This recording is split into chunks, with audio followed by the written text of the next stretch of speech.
Hi, this is Andreas from One Bag Travel, reporting to you live today from southern India, as you can see out my window here.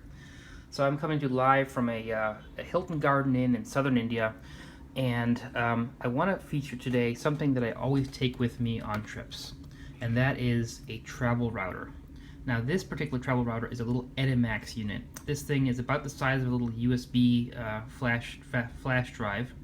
And as you see on the back side, it comes with a little USB plug here, which I can just fold right back into the back of the unit. And this little device is a fully fledged travel router, but it also serves as a Ethernet adapter for those ultrabooks that don't have the built-in Ethernet. So that's kind of useful too. But I only use it as a travel router. Now, why would you travel with a travel router, you may ask, okay? Well, and the answer is simple. Many hotels nowadays there's a few problems with the internet they provide. For one, oftentimes the Wi-Fi access point might be 6 rooms away from you, so the connectivity is awful. You have really low bandwidth, really low throughput, I should say. And so in cases like here at the Hilton Garden Inn, where I have an Ethernet port available to me, I can plug my travel router into this Ethernet port and essentially have my own local Wi-Fi hotspot within my room, which means that I have the benefit of having that faster throughput because it's really close to my devices. Now the other benefit is, this Wi-Fi hotspot, I've pre-configured it, and I actually pre-configured it to use the same credentials as my home network. So what that means is I don't have to reconfigure all my devices whenever I go to a new hotel.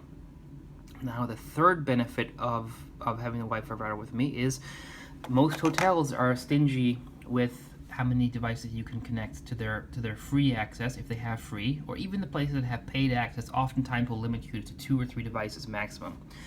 This little guy I travel with allows me to bypass that. So I can connect this guy to either wireless or wired networks in hotels and have it essentially, repeat that signal, allow me to connect all of my devices via a NAT, just like you would at home, to that hotel. So now I'm only, as far as the hotel is concerned, I've connected one device, and that's my travel router, to their network.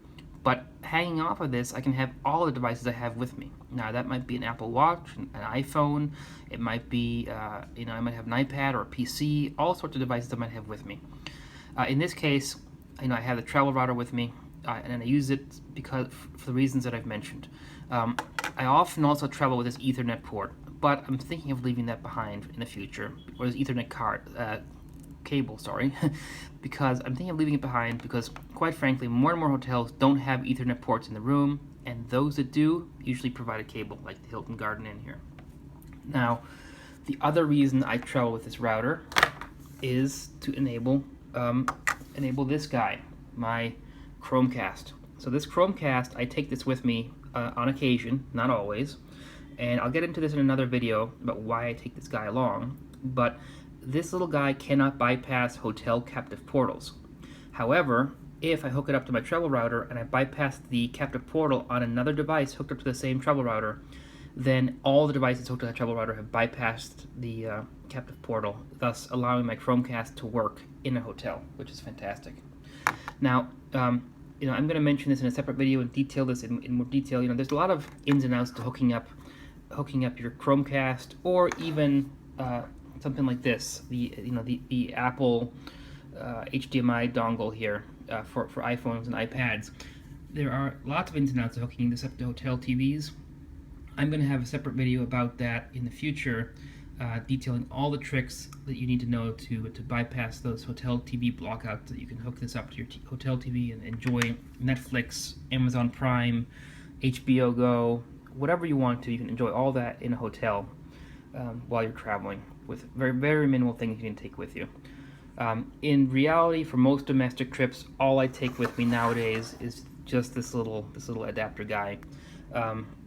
But I still think it's worthwhile, and it takes so little space to take along this travel router as well.